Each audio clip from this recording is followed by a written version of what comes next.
अगर आप credit card use करते हैं तो आपने चार्ज बैक के बारे में जरूर सुना होगा। आज की वीडियो में हम जानेंगे कि चार्ज बैक क्या होता है और चार्ज बैक कब और कैसे करना चाहिए। अगर आपने इसके बारे में नहीं सुना है तो फिर सुनना भी बनता है। टेक्निकली अगर हम समझें तो चार्ज बैक एक एक्शन है जो बैंक लेती है जिससे कि आपका इलेक्ट्रॉनिक पेमेंट रिवर्स हो जाता है। आसान भाषा में समझें तो मान लीजिए आपने कहीं पेमेंट किया और वो गलत जगह पेमेंट हो गया या ज़्यादा हो गया, तो ऐसे में आप बैंक से चार्ज बैक के लिए रिक्वेस्ट कर सकते हैं जिससे कि वो आपके अकाउंट में खर्च किए हुए पैसे को रिफंड कर देते हैं। आमतौर पर चार्ज बैक मर्चेंट और क्रेडिट कार्ड इशू करने वाली कंपनी के बीच में होता है, पर कभी कभी ऐसा भी होता है कि चार्ज बैक कंज्यूमर के अगेंस्ट चार्ज कर दिया गया हो। एटीएम से मान लीजिए आप पैसे को डिपॉजिट करते हैं और ऐसे में हो सकता है कि आपने जो रकम जमा करने के लिए डाली हो उससे ज़्यादा बैंक ने आपके अकाउंट में क्रेडिट कर दी हो, तो ऐसे सिचुएशन में बैंक वो अमाउंट चार्ज बैक कर लेती है। ये तो हो गया चार्ज बैक के बारे में पूरी जानकारी, लेकिन ये करना कब चाहिए अब इसे समझ लेते हैं। फ्रॉड या अनऑथराइज्ड तरीके से अगर आपका कार्ड इस्तेमाल किया जाता है तब आप चार्ज बैक के लिए क्लेम कर सकते हैं। सिंपल भाषा में समझें तो कोई भी आपकी बिना परमिशन के आपके कार्ड का यूज करके कोई खरीदारी करता है तो आप इसे क्लेम कर सकते हैं।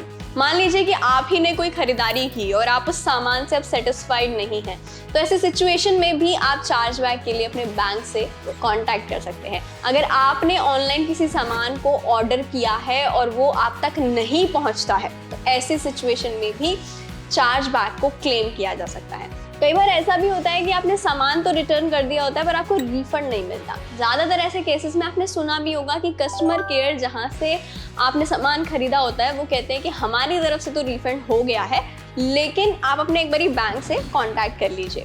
ऐसी सिचुएशन में आप बैंक से चार्ज बैक के लिए क्लेम कर सकते हैं।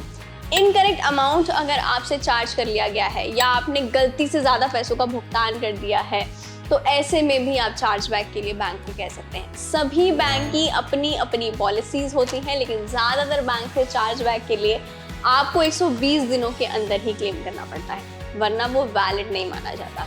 अगर आपके द्वारा लिया हुआ सामान चोरी हो जाता है तो ऐसी सिचुएशन में आप चार्ज बैक के लिए क्लेम नहीं कर सकते। कुछ कार्ड कंपनीज बेनिफिट के तौर पर डैमेज होने या कार्ड खो जाने पर भी आपको चार्ज बैक के तौर पर कुछ अमाउंट देती है। अब आते हैं अगले सवाल पर कि चार्ज बैक के लिए आखिर अप्लाई कैसे किया जाए। आपने क्रेडिट कार्ड के इशू को कांटेक्ट करिए और उन्हें चार्ज बैक के लिए प्रोसेस को इनिशिएट करने की बात कहिए। या सबसे इजी तरीका ये है कि अपने बैंक की वेबसाइट पर आप जाइए और वहां से चार्ज बैक के लिए आप अप्लाई कर सकते हैं। अगर आपको वेबसाइट पर ये फैसिलिटी नहीं मिलती है तो आप बैंक के हेल्प पेज पर जाकर इसकी इन्फॉर्मेशन ले सकते हैं। ज़्यादातर चार्ज बैक आपको ऑनलाइन मिल ही जाएगा, लेकिन अगर चार्ज बैक का अमाउंट बड़ा है तो आपको बैंक की तरफ से फ़ोन भी आ सकता है या फिर डॉक्यूमेंटेशन की ज़रूरत भी उसमें पड़ सकती है। डॉक्यूमेंट्स आपको या तो मेल के ज़रिए सबमिट करना होता है या वेबसाइट में पहले से ही इसके लिए फॉर्मेट बना होता है। अगर ऑनलाइन ये फैसिलिटी नहीं है फिर क्या किया जाए? ऐसे में आप अपने बैंक को कॉल कर सकते हैं। कस्टमर केयर का नंबर आपके कार्ड के पीछे लिखा होता है जहां से इसे आप ले सकते हैं। ये तो थी चार्ज बैक के बारे में पूरी इन्फॉर्मेशन। अगर चार्ज बैक से रिलेटेड कोई भी डाउट है या चार्ज बैक क्लेम करने में परेशानी आ रही है तो फटाफट से हमें कमेंट कर दीजिए, क्योंकि हम वहाँ पर देंगे आपके सवाल का जवाब। ऐसे में मुझे लगता है कि आप समझ गए होंगे कि चार्ज बैक है क्या और आप कैसे इसे क्लेम कर सकते हैं। तब तक क्रेडिट कार्ड यूज़ करते रहिए क्योंकि क्रेडिट कार्ड सही है।